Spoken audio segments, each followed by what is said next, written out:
शादी एक अनोखा बंधन है जो दो लोगों को जीवन भर प्यार के रिश्ते में बांध देता है। लेकिन क्या आपने कभी सोचा कि आखिरी विवाह की शुरुआत कैसा हुई? विवाह की परंपरा का आरंभ कब और क्यों किया गया? आज हम आपको बताने जा रहे हैं कि आखिर विवाह की प्रथा कैसा शुरू हुई थी। कैसा हुई विवाह की शुरुआत? शुरुआत में विवाह जैसा कुछ नहीं हुआ करता था। स्त्री और पुरुष दोनों की स्वतंत्र रहा करते थे। पहले के समय में कोई भी पुरुष किसी भी स्त्री को पकड़कर ले जाया करता था। इस संबंध में महाभारत में एक कथा मिलती है।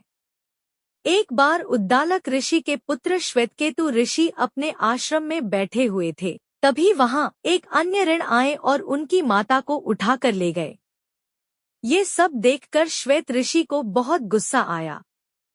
उसके पिता ने उन्हें समझाया कि प्राचीन काल से यही नियम चलता आ रहा है। उन्होंने आगे कहा कि संसार में सभी महिलाएं इस नियम के अधीन है। श्वेत ऋषि ने इसका विरोध करते हुए कहा कि यह तो पाशविक प्रवृत्ति है, यानी जानवरों की तरह जीवन जीने के समान है। इसके बाद उन्होंने विवाह का नियम बनाया। उन्होंने कहा कि जो स्त्री विवाह बंधन में बंधने के बाद दूसरे पुरुष के पास जाती है तो उन्हें गर्भ हत्या करने जितना पाप लगेगा। इसके अलावा जो पुरुष अपनी पत्नी को छोड़कर किसी दूसरी महिला के पास जाएगा उसे भी इस पाप का परिणाम भोगना होगा। साथ ही उन्होंने कहा कि विवाह बंधन में बंधने के बाद स्त्री और पुरुष अपनी गृहस्थी को मिलकर चलाएंगे।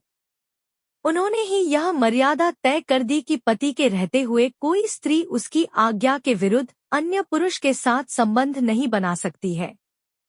विवाह के कितने प्रकार। इसके बाद महर्षि दीर्घत्मा ने एक प्रथा निकाली और कहा कि जीवन भर पत्नियां अपने पति के अधीन रहेंगी।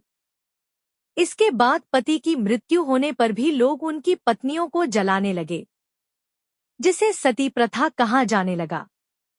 इसके बाद आर्य जाति के लोग एक से अधिक स्त्रियां रखने लगे, इसलिए इस नियम को बनाना पड़ा। उस समय तक विवाह दो प्रकार से हुआ करते थे। पहला लड़ाई झगड़ा करके या बहला फुसलाकर कन्या को ले जाया करते थे। दूसरा यज्ञ के समय कन्या को दक्षिणा के रूप में दान कर दिया जाता था।